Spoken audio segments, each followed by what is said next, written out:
Should I refresh my lip gloss? Yeah.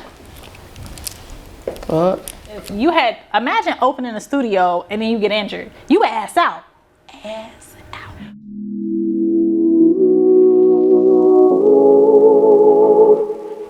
But you were not. And so when did you start training people to get help or have employees or whatever you want to call it? So Tracy was first, who was crazy. And I started training Tracy on 99th. Okay. When I first started. How did you even get to the point to start training somebody? What was that interaction to be like, hey, you're gonna be? So it was never planned. As far as I'm concerned, nobody was ever touching my bread. Didn't want to do it. I got food poisoning one time when I was teaching on 99, and I couldn't come. It was very last minute when my stomach started to go, and Tracy, crazy, was there, and she had been taking my classes for at least maybe like a year now when I was at 99. I texted her and was like, do you think you could cover my class? And I'm telling you, while I was texting her, my fingers were shaking because I was like, right, okay. How am I asking somebody, a client, to cover my class? She covered it and she did her shit. So after that, it was just, God was like, you want to keep doing this? And then she just began to come with me to every location. She would stretch the class for me. Then she started doing the drills for me. And then I would start teaching her about the music, and then it became a God-given process to start training her. It was never my idea, it was his idea. And then second, when I was outside on 87th comes Shantae. Shantae was second. I had throat surgery because I lost my voice. I don't remember what year, guys, but somewhere before I got my own studio. My voice was very raspy, almost gone. Sometimes I would talk and you would hear every other word. I had surgery, and when I came back, I didn't feel like the same Cookie. I used to be real loud, real teed up. I'm talking about like a DJ on a mic could not fuck with me. And when I came back, I just kind of felt like a rabbit. So Shantae was like, and I remember us being outside, and I remember she was there every time, and she was just my voice. And I remember staring at her one time. I was standing by the front, I had taught a move, and they were all doing it, and she was teeing them up, and I just heard my voice. I said, that's your next instructor. So I called her shortly after and asked her would she like to join my team. And she was like, hell yeah, bitch. So then I started to train Shantae, and I just kind of blueprinted off how I trained Tracy. Still not 100%, you know, not paperwork, it ain't all in Excel. I don't have this, that, and the third. I'm just learning my way. I trained Shantae. And everybody that's trained with me has trained with me at least a year. So my instructors is the shit. Don't play with them. So now I got Shantae. Now when I got to 95th, Cardice was in a class. Cardice had been taking classes. Her hustlers had been taking classes for a considerable amount of time. Like I said, everybody was there for around a year. And Cardice had danced one time. I never forget the song. We were dancing to No Angel by Beyonce. And Cardice would always dance with a cup in her hand. A cup with a straw with liquor in it. And she would dance like the cup wasn't in her hand. She would do every move if you lifted up with this hand. And I remember standing there. I already had Tracy and Shantae with me. Now Tracy was on the twerk side and Shantae was on the twerk side. I didn't have anybody to do my tees. And I remember standing and I was staring at Cardice, and I said to myself, I said, she got sexy written all over her. I just want to drag it out some more. I asked her the same way I asked Tracy, would she come with me? So then when Cardice came on, I taught her every style. I taught her hip hop, tees, to be able to teach for me, and she was already taking them classes. And then after Cardice, I began to blueprint how to train somebody, because now I got 3. From a legal standpoint, from a physical standpoint, a mental standpoint, all of that, and then that's when everybody else started to trickle in. So I would just pick up on who God told me was supposed to be in my corner. I've had a lot of people wanting to work for me. God didn't say yeah. I never chose anybody. It was always a moment where he kind of like grabbed my brain and was like, here, her. It is never me like, I think I want to have ballet classes. Let me get on Google, get on Facebook, and look for an instructor. It was always somebody taking my classes, and I saw something in them. And I never took people that were at like this great circumstance. And I say that with the most uppermost respect. Right. I say that in a way like a lot of places go after people and you want somebody with no kids. They car running all the time. They don't live far. Right. Maybe a little popular or something like that. Right, like that. You know what I'm saying? Everything's in a line with their life because they don't want you to bring. I didn't give a shit if you had 12 kids, no car, and you stayed up north. If I felt like you had the passion, you on my team.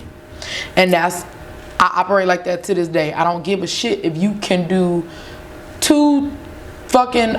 if you can spin, if you done did jack, I don't care about none of that. And I think a lot of women or who dancers or instructors find offense to me if they try to work for me and I won't take them. It's like, no, she see how good I dance.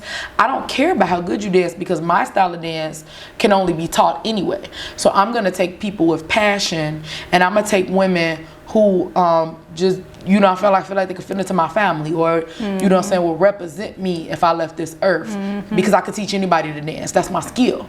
So I don't care about you knowing how to dance. I care about where you are in life. Even if you're not at your most pivotal point, can I take you there? Okay. So we're back to the den. After you done got injured, you come back. But one question I want to ask, where did this whole like symbolism of the letter K come from? Why are you Kookie with the K? Why is everything with the K? What is the K about? All right. So when we was in our, you know what I'm saying, we was at the club, y'all know what I'm talking about? Mr. Ricky, you know what I'm saying? You know what I'm saying? We used to go to the club. I didn't like guys knowing my name. I've never been a big like, you know, we ain't on that topic yet, but I didn't like people or guys knowing my name. So if you saw me, if I was getting, you know what I'm saying, up on you in the club and then you saw me in Jewels the next day, I didn't want you to be like, hey Jasmine, I wanted you to have a fake name. Did you have a fake name? Definitely. Still got one to this day. Okay. You gotta have a name. You cannot tell people. So one day I was in Adriana's. Wow. Clubbing, wilding. And first of all, y'all, Adriana's is extremely throwback, okay? This is telling some age here, okay? So I was in Adriana's and this dude walked up to me. He was like, what's your name? And I was like, Kookie. And when you know how we used to write our names on our pictures and play with all them little apps and stuff, thought we was cute. When I wrote it one day, I had just wrote it with a K. I didn't like the way the C looked. So then it became pivotal in my brand. So everybody who works for me, once I train them, I give them a name and the name has to start with a K. Yeah. Everything's K. K is top notch. Okay, so now you open the studio, you got injured, you come back. Now at this point, are you more on your legality stuff? Like you got trademarks and woo this, woo that, woo this, woo that. While I was down, I couldn't do nothing but lay down. Gotcha. Computer was my best friend. Gotcha. I'm learning my legal rep. Her name is Alina. Like I needed everything trademarked. I think right now I own like 18 trademarks. I didn't want nobody taking nothing from me. I had already had over all of this time of traveling. I'd have had 6 or 7 girls take my class for a month or 2 and then try to run off with my class structure, the name of my classes, and like just go somewhere else and think they have it. And as they say, you could try to make this recipe, but the sauce will not taste the same, okay? Right. And Kookie sauce will never be anybody else's, okay? Me? Just for the record, y'all, I've opened several dance studios, not under my name. I've trained a lot of dance studio owners, and I've trained a lot of girls who teach classes. I'm not against people having dance classes. Anybody who knows me, has been trained by me, will tell somebody in a minute. She'll tell you how to get your dance classes popping, full, she'll teach you how to teach, and everything like that. So let's kind of get into how you teach, okay? So as I stated, I am a client of Kookie's, and you have a very great way of, so I dance as well. I've been dancing for quite some time, and you have a very great way of being able to teach where people who are experienced would still like be okay in your class, as well as people who are new. So what I mean is like me being a more experienced dancer, I'm like, okay girl, I'm not trying to be on the same 8 count for 30 minutes.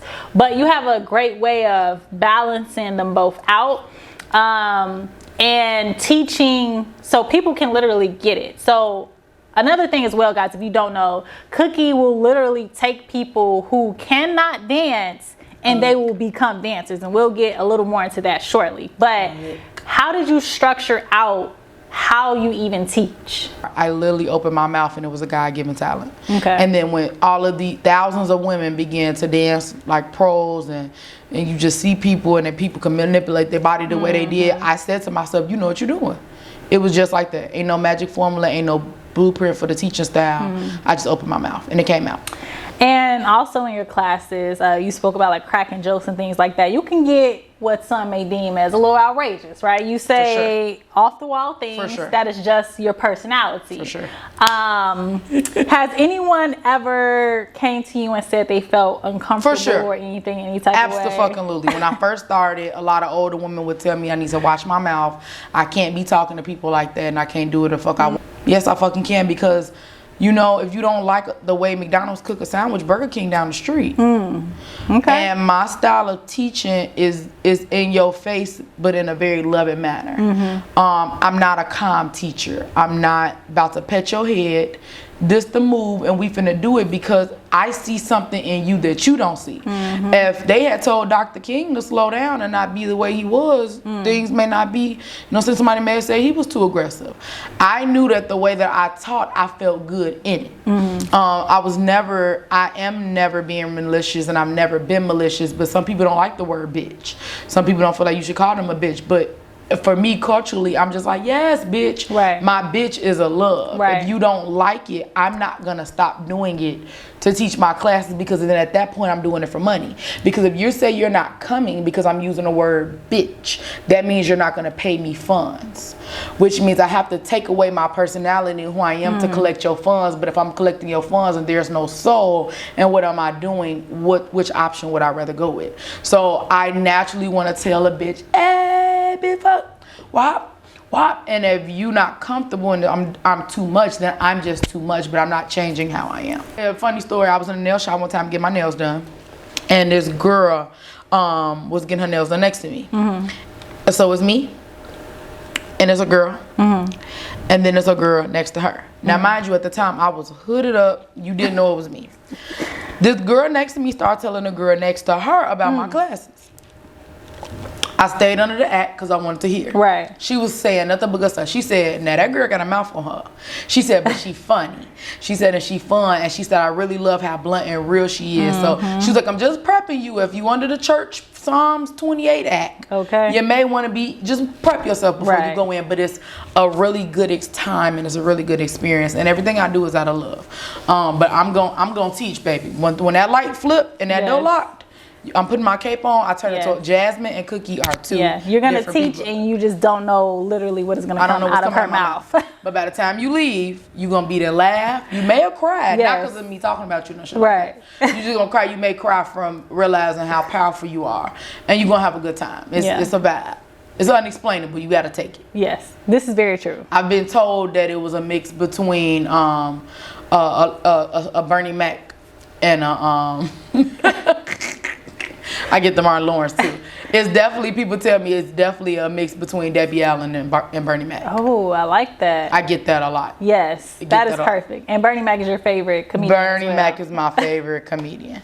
Bernie Mac is my favorite comedian.